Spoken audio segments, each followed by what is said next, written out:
Kaj so najpogostejše zmote oziroma neke iluzije, v katerih ljudje danes živimo, oziroma zmote, zakaj pride do določenih simptomov oziroma problemov.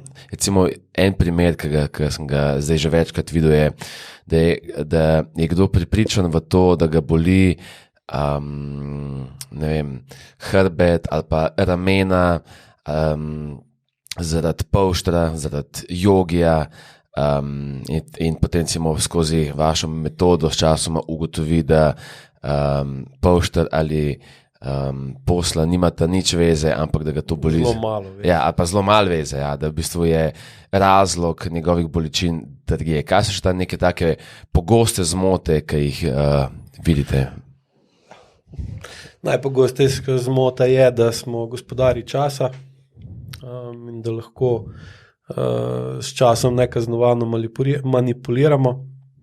Enako je, da smo gospodarji gravitacije in da lahko z gravitacijo nekaznovano manipuliramo. Sprav, da če smo nekje prehitri ali pa prepočasni ali pa preveč ali pa premalo nekaj počnemo, da to ne imelo nobenih negativnih posledic na naše življenje.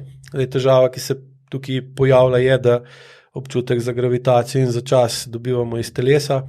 Zdaj, če telo ločeno od zavesti s senzorno-motorno amnezijo, nimamo občutka in ne moremo pa v bistvu realno niti čas, niti gravitacijo dojemati, kar pomeni, da je težko najti ravno prav in najti pravočasno.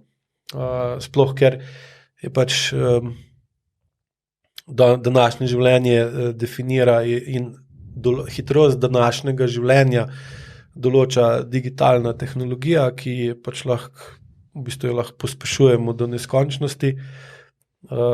Človek kot sistem je pa analogen sistem, ki pa ima velike težave s tem, da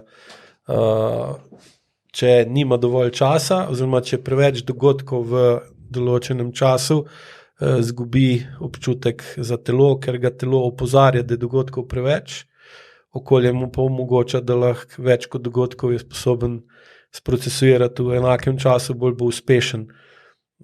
In pa, ker noče se odpovedati določenim dejanjem na račun opozoril iz telesa, najbolj enostavno reši tako, da telo zablokira in s tem si kupi čas.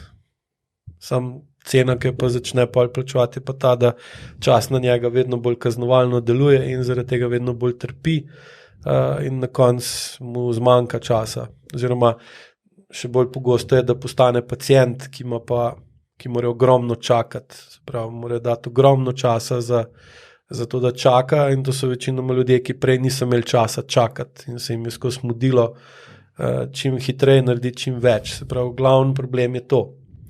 In iz tega vidika ne more razviti dovolj visoke učinkovitosti uporabe čustev in dovolj visoke čustvene zrelosti, kar pomeni, da se boji prihodnosti ali pa beži od preteklosti. In taka oseba, ki si glih omenil spanje, tudi ko izgubi zavest, ko gre spat, je še zmeraj trda. Se pravi, njegova podzavest drži mišice napete in nekdo, ki je trd v spanju, mu noben jogi, noben vzglavnik dolgoročno ne more ustrezati, ker se ne prilagaja postelji, ampak zahteva, da se postelja prilagodi njegovi trdoti, kar je pa nenaravno stanje in dolgoročno vodi v težave z spanjem. Druga stvar je pa, da če nekdo spi z povišanim mišičnim tonusom, čeprav ga ne potrebuje v tistem trenutku, je njegovo dihanje moteno, zaradi tega, ker ima jasno najbolj napeto, ima trup.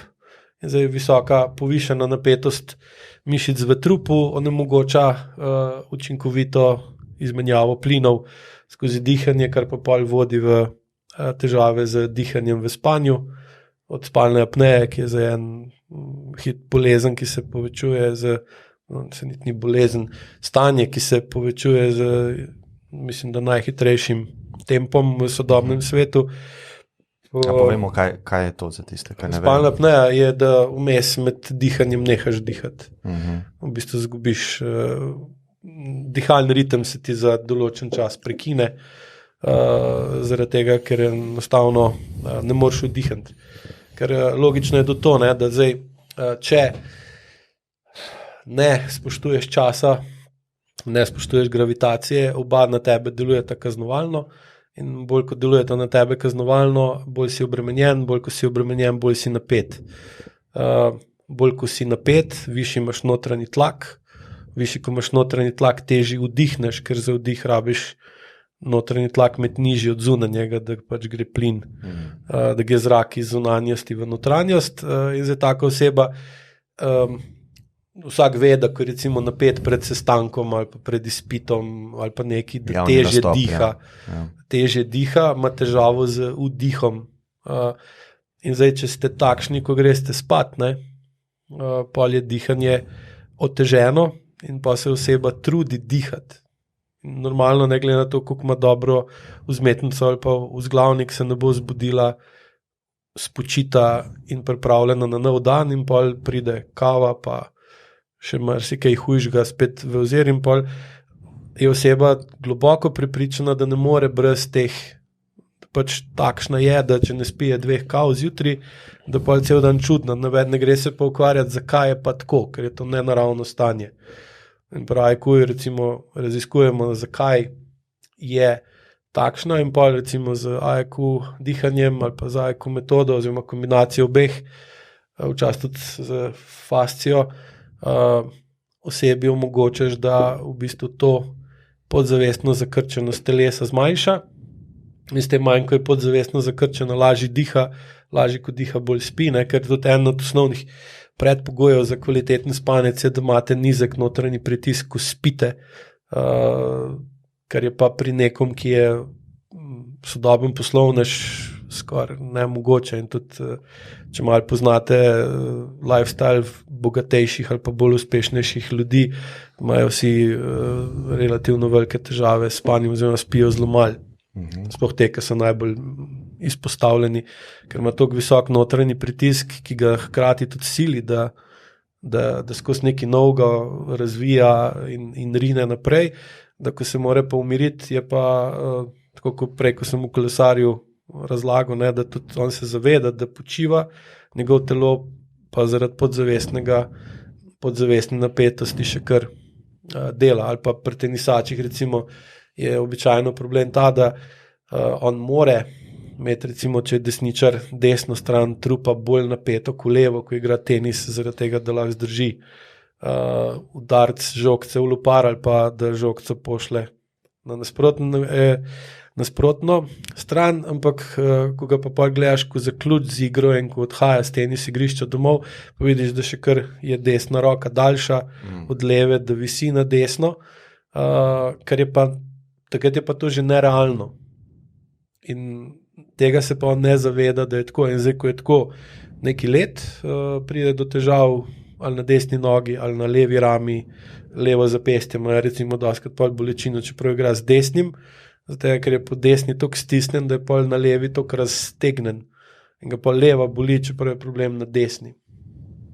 To so glavni izguba, se pravi, če povzamem, največji problem, ki je enak čist pri vseh, s katerimi delam, je to, da ne zaznavajo, ne zavedajo se dejansko dovolj dobro, kakšno je stanje v telesu, zavedajo se pa bolečih posledic neravnovesij v telesu. In zdaj, ker samega neravnovesja ne zaznajo, ne morejo na izvor vplivati, ampak se ukvarjajo s posledicami.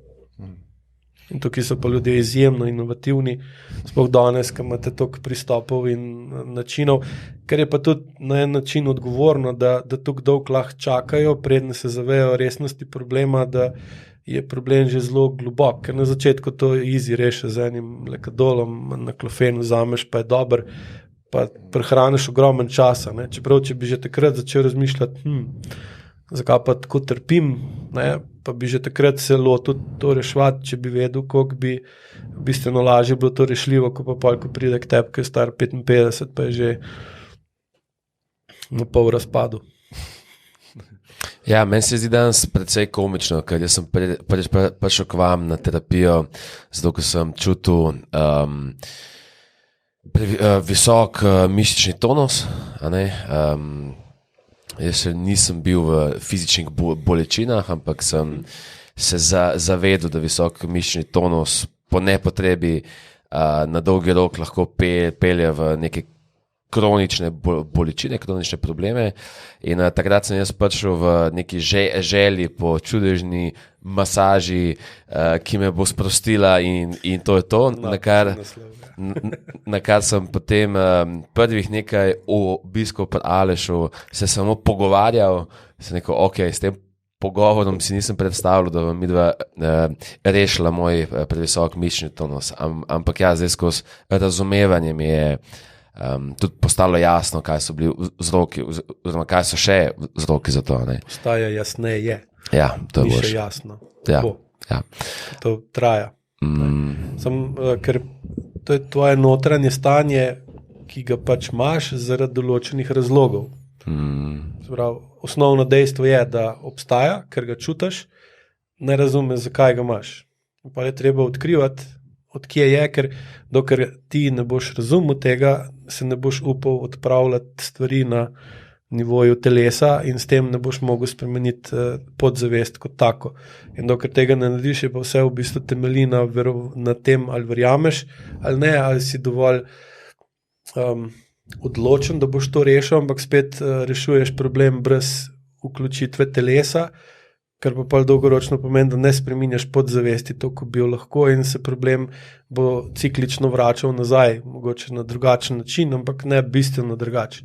Zdaj je razumevanje, jaz tudi svoje učence učim, da je 60% AIQ metode razlaga, 40% so pa vaje, s katerimi pol tiskati je bilo razloženo, začneš razumeti in pol lahko, kako si rekel, v vsakdanjem življenju opazuješ, kje se bi lahko odločil drugače. Recimo, pri sebi se spomnim, da najprej, kaj sem opazil, da sem tekom dneva, recimo, ne vem, sem pisal mail in sem opazil, da sem nehal dihati.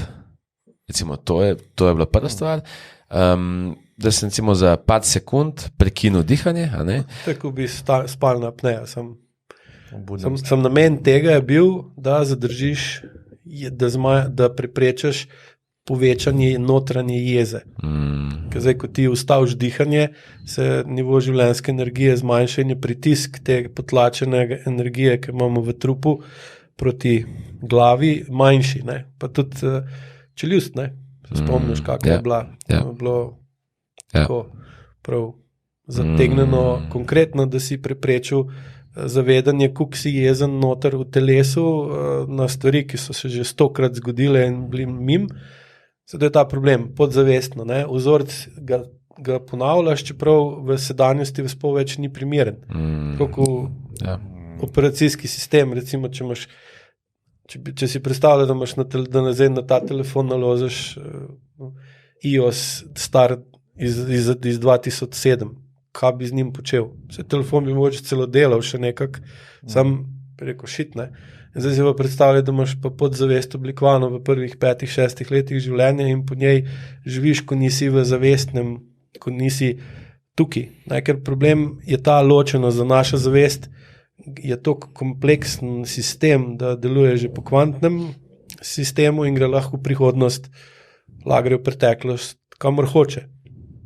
Podzavest pa telo pa nista to kompleksna in sta lahko samo v sedanjosti. In zdaj, ko tvoja zavest, ker razmišljaš o ne vem čem v prihodnosti, kdo tvoje življenje fura? Podzavest. Zdaj, če podzavest ni updatena na najnovejše želje in potrebe, ki jih imaš, ali pa možnosti, s katerimi si lahko danes pomagaš, da stvar rešiš, ki jih recimo 10, 20 ali pa 30 let nazaj sploh bilo ni, ali si lahko toliko učinkovit, ko bi lahko bil, ne? In ta razkol med kam podzavest gre, ker je pa še ne sem, da je nisem problem, da je podzavest tvoja stara verzija iz otroštva, ampak je v bistvu velik del tvoje podzavesti v bistvu fotrova podzavest, ki si jo dobil od njega v prvih letih življenja.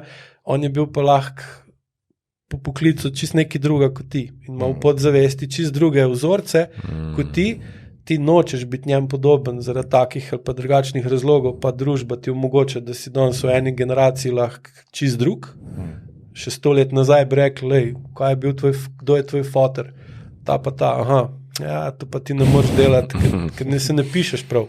Ali pa v velikih državah je še danes tako, od Kitajske, Indije do kje hočeš. Ne? In zdaj tam takih razlik med podzavestjo pa zavestjo ni, ker jih družba drži v istem sloju.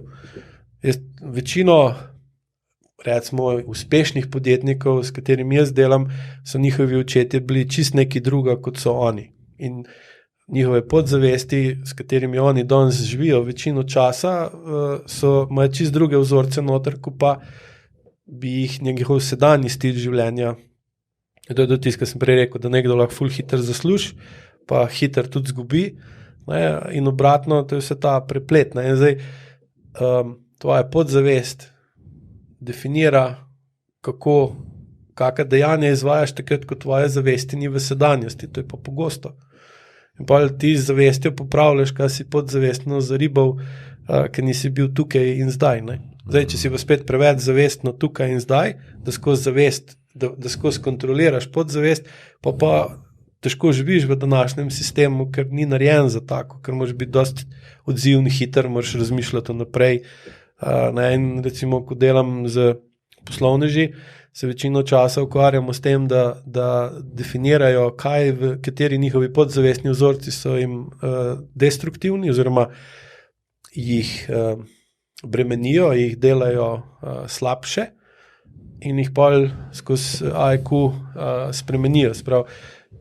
IQ ne gre na celostno spremembo podzavesti, dajmo jo pobrisati, pa na nov naložiti, ker to se ne da. Lahko pa definiraš skozi vaje, da vidiš, imam, recimo, ne vem, vajo izvajam na tak in tak način, se sam veš, kak si imel sploh odpor do vaj na začetku. Ne? Zakaj si imel odpor do vaj na začetku? Ker ko greš vajo, imaš zavest, podzavest in telo v istem času in na istem prostoru. In to za večino ljudi, ki sovražijo lastno preteklost ali pa so naredili konkretno senzorno-motorno amnezijo, da nimajo stika z njo, da naredijo nek balonček, ali to nas reče, mehurček. Ne? Nočejo biti tam, se v bistvu je odnos med zavestjo pa podzavestjo podoben kot pri večini tašč pa snah. Ne? So skupaj v isti hiši, ampak vsaka rada ima svoj mir na svojem koncu in ko pridejo skupaj v kuhno, je pred napetost. In tukaj je podobno. In pa, ko recimo rečem, tukaj imaš opis vaje, vles se, pa je nared, rataš živčen, zaspan, po glavi se ti podi milijon idej, ki jih drugače nimaš, prav vidiš, da nočeš se soočati s tem, kar imaš od spodaj. Sem pa, ko greš čez to, pa lahko opaziš, kakšna ima tvoja podzavest značilnosti in lahko definiraš, ta mi je koristna, ta pa ne. Tako kot na telefonu, to aplikacijo rabim, to bom pa vrgel ven, pa bom dal drugo noter. Ne? In s tem pa spreminjaš tudi podzavestni del sebe, sicer traja, ampak se naredi in s tem pa tudi takrat, ko zavestno ne nadziraš sedanjost, so tvoje delovanje v sedanjosti bolj v skladu s tistim, kar dejansko želiš ali pa potrebuješ. To recimo je in pri poslovnežih in pri športnikih tako, da v bistvu ima jasno željo, hoče biti najboljši, ima vse telesne predispozicije, znanje, tehniko, reflekse, vse, ampak na treningu je super, ko pride pa na tekmo, ga pa vedno nekaj se mu zgodi. In to je tipičen vpliv podzavesti na zavest oziroma na življenje, zaradi tega, ker ima ta športnik recimo noter v podzavesti še zmeraj vzorce, da je nepomemben, da je spregledan, da ga ni noben poslušal, da ko je v prvem razredu osnovne šole mogel deklamirati neko pesmico pred celim razredom, je naredil napako in so se mu vsi smejali in to se mu je ponovil še pol 2-krat, 3-krat, pa je bil celo stigmatiziran, od učiteljice, da on pa za to ni. Zdaj si ti predstavlja tega športnika, ko se smuča po hribu dol in začuti, da bo lahko zmagal. In naslednja misel je pa, shit, mogel bom iti na televizijo, pa dati intervju, ali pa naredili mi bojo v Ljubljani sprejem, pa bo tam med 20 ljudi gledali, jaz ne mogo pa neki mikrofon povedati. Ali bo njegova podzavest njem pomagala, da bo zmagal, ali ga bo poskušala ustaviti. To je ful velik problem, ki se ga pa večina sploh ne zaveda, predvsem zato, ker ne znajo razložiti, kako spremeniti odnos zavest-telo, da lahko posredno spreminjaš podzavest. To je pa v bistvu IQ, je narejen prav za te stvari. Sam ni pa to prijeten proces za tistega, ki se tega loti. Sam zdaj, če se pa tega ne lotiš, je pa pol tvoje življenje vedno večje trpljenje, ker zdaj si tako tega športnika predstavlja, da trenira, vlaga noter ogromen časa, ogromen vole, pa takrat, ko bi mogel biti dober, ga pa ni bilo športne sreče. Ker ta športna sreča je v bistvu večino časa neželjen vpliv podzavesti. Ne? Zdaj pod večjim, ko si pritiskom, težje zavestno kontroliraš situacijo, bolj si odvisen od podzavesti, oziroma strokovno rečeno, nezavedne kompetentnosti, in če ta ni dobro poštelana, te bo zapeljala drugam, kot ti hočeš iti. In to je v poslu, ali pa v športu, ali pa kjerkoli drugje.